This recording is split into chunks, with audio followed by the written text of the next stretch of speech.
Junho é o mês de dedicação à educação ambiental, né? Tem a programação do Junho Verde, que enfatiza ainda mais a necessidade de prevenção do meio ambiente. E para falar das ações aqui em Blumenau, eu converso com o José Sommer, educador ambiental da Secretaria do Meio Ambiente e Sustentabilidade de Blumenau. Sommer, bom dia, muito obrigado pela participação. Bom dia, Jorge. É um prazer estar de novo aqui contigo e com os teus ouvintes, né? Falando sobre esse tema que é tão caro para nós, que é a educação ambiental, a proteção do meio ambiente, né? E como tu disseste, o mês de junho é o mês do meio ambiente. Nós criamos há 9 anos atrás, né, por lei municipal 8.288, a figura do mês do meio ambiente, secundando alguns municípios que já tinham isso, Brasil afora, e trazendo um pouco do que eles tinham, mas conseguimos aprovar como lei, já naquela época, né, em substituição às Semanas do Meio Ambiente, que na verdade acontece desde o início da criação da hoje SEMAS, né, lá na AEMA, em 1977. Nós todos os anos promovíamos a Semana do Meio Ambiente, mas o número de ações foi se tornando tão grande, principalmente dos nossos parceiros, que nós tivemos que ampliar para o mês, e já estava acontecendo naturalmente, né? A semana não abrigava mais todas as ações. E esse ano também um sucesso em termos de número de ações, né? Nós tivemos 84 ações inscritas no tempo que nós havíamos definido, ainda em maio, né? Mas outras tantas se somaram, e é importante, mais importante do que aquilo que está cadastrado é que as coisas aconteçam, né? Principalmente em escolas, nas unidades de conservação, está muito bacana mesmo. O que tem de programação prevista aí nessa semana, por exemplo? Sim. Tem algo, Sommer? Sim, Jorge, nós temos, digamos assim, aquela que mais se destaca amanhã à noite, a caminhada noturna no Parque São Francisco, né?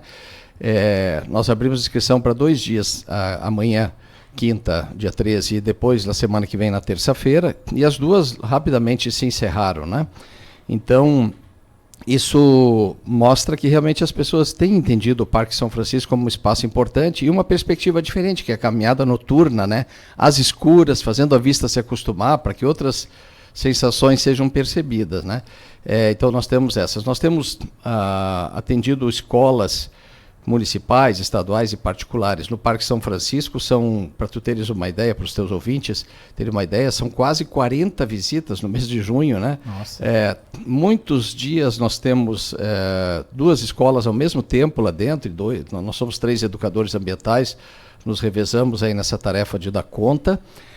Também temos, na última semana, no dia 23, nós temos uma visita à usina de valorização de resíduos de Timbó, do SINV, né, do Consórcio Intermunicipal do Médio Vale do Itajaí, só para professores e professoras da rede municipal, uma parceria com a Secretaria de Educação, né, ainda está aberto. A programação toda ela pode ser acessada aí no site da Prefeitura, blumenau.sc.gov.br, colocando Junho Verde lá, tudo junto, né, ou através do site da SEMAS e nas nossas mídias sociais, no Instagram e o Facebook principalmente, né? Sommer, o que mais preocupa hoje quando a gente fala em educação ambiental, em meio ambiente, né? O que hoje, onde mais precisa se avançar na visão da Secretaria do Meio Ambiente aqui em Blumenau? Sim, Jorge, eu estou há muito tempo atuando como educador ambiental, né? Na SEMAS mesmo eu já estou há 27 anos, 30 na prefeitura, sou um dos mais antigos aí na SEMAS. E a gente tem percebido de parte dos educadores ambientais, também externos à SEMAS, porque nós nos articulamos com muitos grupos de educação ambiental, regional, estadual, eu faço parte da Comissão de Educação Ambiental do Estado, né?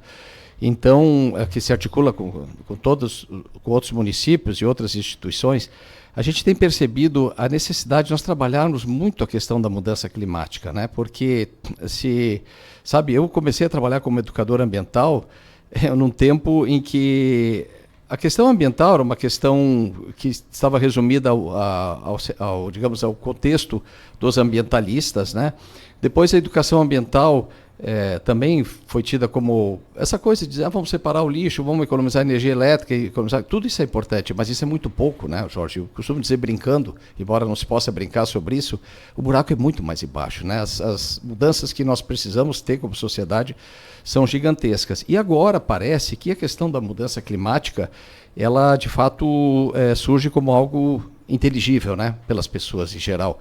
Veja o que aconteceu no Rio Grande do Sul. Isso. Jorge, se esse bloqueio continental da massa de ar quente tivesse acontecido 200 quilômetros mais ao norte, que é uma pouquíssima coisa em termos, né, de continente, teria sido aqui também essa tragédia. Na verdade, a quantidade de chuva estava para a região sul inteira, né? O bloqueio é o efeito que nós tivemos em 2008. Foi 2008. A nossa tragédia também era por causa de um bloqueio desse. Sim, né? Mais de 3 mil desmoronamentos em 2008 aqui na cidade. Surgiu uma nova perspectiva para nós que ia além da enchente, né? E das enxurradas, que eram os deslizamentos. Né? A Defesa Civil computou mais de 3 mil, desde os pequenos até os maiores. E assim, isso vai acontecer de novo, né? E as condições materiais para isso, sim. Então, assim, a questão climática, ela traz outras questões. Por exemplo, a preservação da vegetação, da floresta, da melhor maneira possível, nas áreas de preservação permanente, nas unidades de conservação.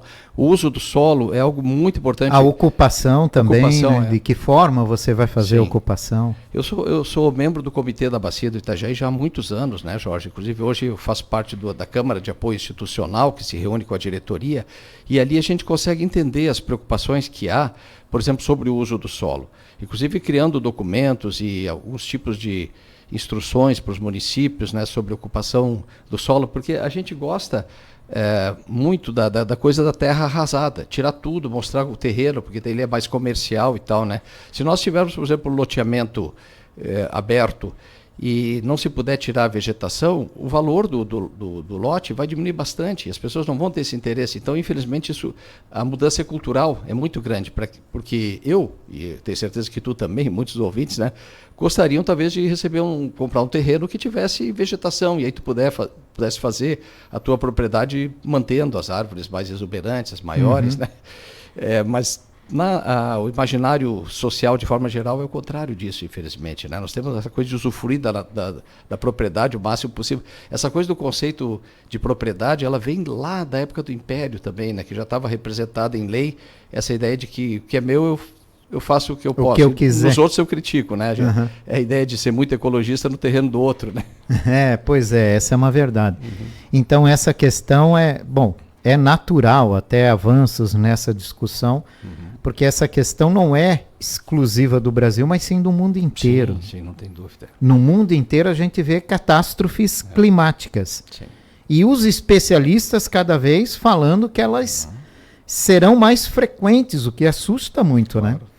Se numa época o painel intergovernamental para as mudanças climáticas, que é o órgão mundial com mais de 1.000 pesquisadores, era considerado um pouco, desenhando um cenário um pouco catastrófico para além do que se teria na realidade, hoje muitos ambientalistas mundo afora têm dito que o IPCC, o painel intergovernamental para as mudanças climáticas, foi na verdade conservador sobre as notícias, o que é muito ruim para nós, né? Então a educação ambiental ela acaba adquirindo um espectro assim de atuação fantástico, e nós precisamos pensar sobre como a gente vai poder atuar, ampliar a educação ambiental mesmo, né? Na verdade, isso já foi dito lá em 1997, portanto, nós estamos falando de 27 anos atrás, principal encontro de educação ambiental que aconteceu no mundo, e depois disso não aconteceu muita coisa em termos de encontro mundial, né? Tem alguns encontros regionais, o ibero-americano, que é Península Ibérica e países latinos da América Latina. Mas lá já se dizia, que foi em Tessalônica, na Grécia, né? Lá já se dizia que nós tínhamos que ampliar muito o espaço da educação ambiental e ampliar o número de educadores ambientais. E a gente não fez muito isso, né? Falando em termos mundiais. Então, para realmente chamar a atenção. Há outros problemas também, Jorge, muito importantes. Fritjof Capra, né, o físico austríaco, já dizia que nós tínhamos que ter uma educação mais ecologizada, em que a temática ambiental, ecológica, fosse mais presente. Veja que, vamos pegar, por exemplo, o caso dos cursos de pedagogia, licenciatura de pedagogia. Uma dissertação de mestrado, concluiu que a presença da temática ambiental em todas as faculdades de pedagogia de Santa Catarina é baixíssima, né? Então, o próprio professora, quando ele é licenciado, eu sou licenciado em biologia também, aí é um pouco diferente, mas é só da biologia. Uhum. Tu não tens isso nas outras licenciaturas. Então, como querer que o professor, a professora, na sua atividade catedrática ali, ela possa trabalhar essa temática, né? Apesar de que nós já tivemos alguns avanços, né? Sim, tivemos alguns avanços, é verdade. Eu acho que, aqui eu vou parafrasear um pouco o professor Lauro Baca, né, que é um dos nossos gurus aí. O Baca diz que a gente levou muitas décadas na questão ambiental. Ele faz uma analogia com se a gente estivesse pisando em cima da questão ambiental. Então, dos pés até a boca, nós levamos muitas décadas. Mas agora, da boca até o cérebro, falta tão pouco, né? E quanto tempo a gente vai precisar para isso? Mas, na verdade, as pessoas estão discutindo mais. Mas sabe como é que nós estamos, Jorge, assim, a sociedade de forma geral, atônita com o que está acontecendo, e agora foi tão pertinho aqui no Rio Grande do Sul, que é o estado onde eu nasci, inclusive, né? E tão próximo de nós, mas nós estamos como baratas tontas, que não sabemos o que fazer, sabemos que temos que fazer alguma coisa, mas não sabemos exatamente o que fazer, né? Como sociedade, como governantes, nós tivemos 28 conferências do clima já. A 28ª, no ano passado, aconteceu em Dubai. A deste ano acontece em novembro no Azerbaijão, país da África, e a 29. E a COP 30 anos de COP vai ser no ano que vem em Belém, no Pará. O Brasil vai abrigar por causa da questão amazônica, né? Mas ainda que se promovam acordos ali, nós temos 2 acordos importantes. Em 1997 nós temos o Acordo de Kyoto, no Japão, que estabelece limites de produção de gases de efeito estufa para os países. Não avançou quase nada, e depois, em 2012, nós temos a aprovação do Acordo de Paris, que também não fez nada. Eu até escrevi um artigo uma vez, que o título é assim, Paris não cumpre Paris. Por quê? A cidade de Paris não consegue cumprir o protocolo de Paris. Pois. Então, como a gente está fragilizado, né? Muito, muito. Qual é o nosso papel nisso tudo, hein? Com essas mudanças climáticas, né? E a frequência delas tendendo a aumentar no futuro, qual é o nosso papel, hein, Sommer? O que nós, cidadão, no dia a dia, da hora que a gente acorda, da hora que vai dormir, quais são as ações que nós devemos tomar, quais são os erros mais comuns que a gente comete, que nessas mudanças climáticas pode gerar um grande problema? Claro. Jorge, nós temos bem claro, assim, entre os educadores ambientais, temos discutido muito o papel do cidadão, né? Vai na linha do que nós chamamos de ecossidadania ou cidadania ambiental. E para a maioria das pessoas, o que parece é essa história de fazer a sua parte, né? Só que isso é uma armadilha perigosa, porque primeiro, só fazer o que está ao nosso redor vai ser muito pouco. E segundo, qual é a nossa parte, né? A gente não consegue definir o limite do que nos tange. Definir então, assim, isso, né? Definir. Então, uma gestão ambiental pessoal é um bom começo, né? Separar o lixo, fazer a compostagem, de repente, economizar energia, procurar fazer escolhas certas, as compras, né? Compras sustentáveis e tal, já é um bom começo, mas não é suficiente, Jorge. Para nós está muito claro que se todas as pessoas do planeta fizerem isso, as coisas pouco vão mudar. Veja, por exemplo, a questão dos resíduos recicláveis. 70% dos resíduos recicláveis, potencialmente recicláveis, são produzidos pela indústria. Então não vai ser suficiente que a gente faça em casa. Todo mundo tem que fazer em casa, mas não vai ser suficiente. Então nós precisamos várias coisas. Nós podemos fazer como cidadãos. Bom, pressionar os setores produtivos industriais e o comércio para que tenham práticas mais sustentáveis. Escolher produtos que sejam mais sustentáveis para pressionar as indústrias que não aderem a essa ideia, serem relegadas ao segundo plano na escolha dos consumidores. Outra, nos organizarmos, né? Participarmos das organizações não governamentais que nós temos, né?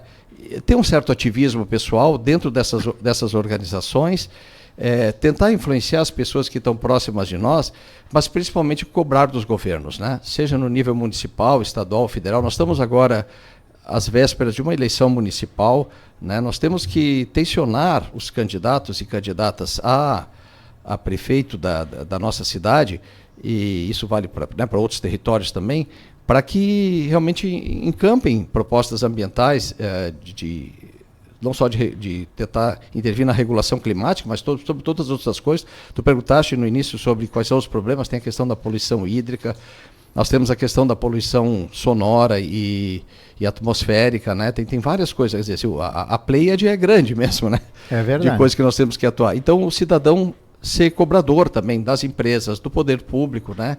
E tentar influenciar a sociedade participando coletivamente, porque as soluções para os nossos problemas certamente virão muito mais do coletivo do que do individual, embora o individual seja a premissa básica, né? É onde começa, né? Onde começa. É onde se dissemina tudo, né? Claro, porque, Jorge, assim, ó, como eu como educador ambiental, eu escrevi o primeiro artigo sobre educação ambiental há exatos 40 anos atrás, em 1983, foi publicado no jornal aqui em Blumenau, na época eu era estudante de biologia. E fico pensando no que aconteceu de lá para cá, né? Poucos avanços que nós tivemos, na verdade a maioria das coisas pioraram. Veja, em 1983, quando eu escrevi aquele artigo, Blumenau tinha 1/3 da população que tem hoje. E cada cidadão nesse meio tempo passou a produzir o dobro de lixo do que produzia lá naquela época. Então a produção de lixo em Blumenau sextuplicou, porque 3 vezes aumentou a população, mas 2 vezes a per capita. Então aumentou 6 vezes. Né? E a gente não consegue praticamente avançar muito nesse aspecto, né? E a coleta seletiva é só uma parte da gestão de resíduos. A gestão de resíduos é muito mais do que isso, né? Então é preocupante assim ver que nós estamos engatinhando contra mudanças que estão acontecendo a galope, né? É verdade. E a programação do Junho Verde em Blumenau, ela chama muita atenção nesse sentido, né? São vários eventos que buscam a atenção do cidadão para essas mudanças climáticas? Sim. A ideia é gerar nas pessoas essa percepção sobre o potencial que elas têm. Foi muito importante essa tua pergunta, né? E sobre como as coisas acontecem, porque o conhecimento científico também sobre isso é importante. Então, ler mais, entender um pouco mais, né? Porque hoje a internet é um espaço doido, né? Um espaço livre demais, né? E aí tem gente que acha que se está na internet é verdade, né? Então isso também é uma armadilha muito perigosa. Aliás, eu estou escrevendo um artigo, Jorge, que pretendo publicar em breve, que é as mentiras que contamos através da educação ambiental, olha só, né? Porque tem muita coisa que nós precisaríamos refletir sobre isso e mudar para uma educação ambiental mais crítica, mais participativa, né? Que envolva mais as pessoas, que envolva todos os tipos de pessoas, né? Desde a mais tenra idade até os idosos, que se envolvam nessa tarefa que é hercúlea, né? E nós não temos muito tempo para isso. Então, eu digo assim que, já falo um pouco mais sobre o Junho Verde, mas eu digo que a mudança comportamental começa na gente mesmo, né? Nós precisamos ser a mudança que a gente quer ver no mundo, como falou Gandhi. Leon Tolstói, escritor russo, também nos diz que todo mundo quer mudar o mundo, mas ninguém quer mudar a si mesmo, né? Então, a mudança começa pela mudança pessoal. Como educador ambiental, eu não posso defender qualquer causa que eu não pratique. Não tem, aliás, isso vale para qualquer atividade na vida, né? Eu tenho que ser verdadeiro mesmo, né? Então, isso a gente chama atenção. As atividades acontecem diretamente nas escolas, e a gente trabalha com as crianças, mas também com os professores, né? E também nas unidades de conservação, como o Parque São Francisco, nas praças, né? Há um conjunto bastante grande de atividades e que tem crescido a cada ano. Eu acho que gradativamente nós estamos... Foi muito curioso que a gente fechou o prazo para a inscrição de atividades do Junho Verde e na semana seguinte encheu, né? Eu sou defensor de que a gente não precisa ter só as atividades cadastradas sendo divulgadas por nós. O que vier depois também são muito mais importante que elas aconteçam, né? Então, de fato, o Junho Verde traz essa visão de criticidade para as pessoas, para a sociedade de forma geral e para o poder público também, né? E é importante a gente estar sempre falando disso, né? Para estar sempre lembrando, né, das nossas ações que vão nos favorecer lá na frente, né, Sommer? Não tem dúvida. Embora, né, Jorge, nós como educadores ambientais, a gente também tenha que tensionar um pouco no sentido de fugir dessa visão muito antropocêntrica, né? O ser humano como sendo o objetivo de todas as coisas. A gente tem que respeitar todas as formas de vida, né? No outro dia, alguém me perguntou assim, mas professor, o senhor não acha que tem capivara demais em Blumenau? E eu disse, bom, as capivaras estão aqui no Vale do Itajaí pelo menos há 40 mil anos, né? Nós estamos há 200. Então, quem está no lugar de quem, né? Na verdade, não se trata de uma disputa, mas sim nós temos que conviver. Acho, inclusive, que o próprio poder público precisa trabalhar muito mais essa percepção nas pessoas que vamos diminuir a velocidade de determinadas vias dos automóveis, né? Que o Blumenauense gosta de correr, né, Jorge? E aí, então, para não ter esse conflito com elas, com outros animais, né? Eu dizia, hoje de manhã eu estava numa escola, eu disse assim, gente, nós temos que respeitar até mesmo a vida das cobras, por mais que a gente ache, né, que... mas toda forma de vida, que é muito mais antiga do que a nossa, inclusive, precisa ser respeitada, né? E não só fazer as coisas porque isso vai ser bom para o ser humano, também por isso, né? Mas também para toda a biodiversidade, né? Aprender a conviver, né? Exatamente, Jorge. Isso é que nós precisamos aqui em Blumenau, porque não adianta. Se tu olhares o mapa, abre o Google Maps aí no teu computador, no teu celular, e dá uma olhada como é que é. Blumenau é uma cidade cercada por verde, né? Claro que a qualidade das florestas podia ser melhor, nós podíamos proteger mais ainda, mas comparativamente nós estamos muito melhores, né? Veja, Jorge, no bioma Mata Atlântica, a capital, porque vem desde o Rio Grande do Norte até o Rio Grande do Sul, a capital que tem maior proteção florestal é Florianópolis, com 43%, que já é bom. Blumenau não está nessa lista porque não é capital. Nós temos quase 70%, 69%. Nós estamos bem melhores que Florianópolis, isso, que é a capital mais em melhor condição de preservação da floresta, né? Temos muitas unidades de conservação. Mas veja o caso, por exemplo, do Parque Nacional da Serra do Itajaí. Se sairmos aqui pela Rua 15 perguntando para as pessoas qual é o parque mais próximo, Parque Nacional mais próximo do Blumenau, eu tenho certeza que 99% não sabe, né? E é o Parque Nacional, 10% do território de Blumenau está dentro desse parque, está protegido plenamente, né, e ad eternum, né, por conta dessa unidade de conservação, que nós não nos apropriamos dela no melhor sentido, né. Olha a beleza que é a Nova Rússia, quando chega no Parque das Nascentes, depois ingressa no Parque Nacional, a proteção que nós temos aí, o único lugar que tem puma ainda no Médio Vale, né. Então a gente precisa entender que a relação com a natureza e com os animais vai ser cada vez maior, né? As aves estão presentes aí no nosso entorno e outros animais silvestres, alguns que nós geralmente não gostamos, né? Mas a gente vai precisar, como tu disseste, aprender a conviver, né? É isso aí. Sommer, obrigado pela participação hoje aqui. Tá bom, Jorge, eu fico muito feliz e estou sempre à tua disposição. Teu programa, quando quiseres, eu estou à disposição. Obrigado. Tá?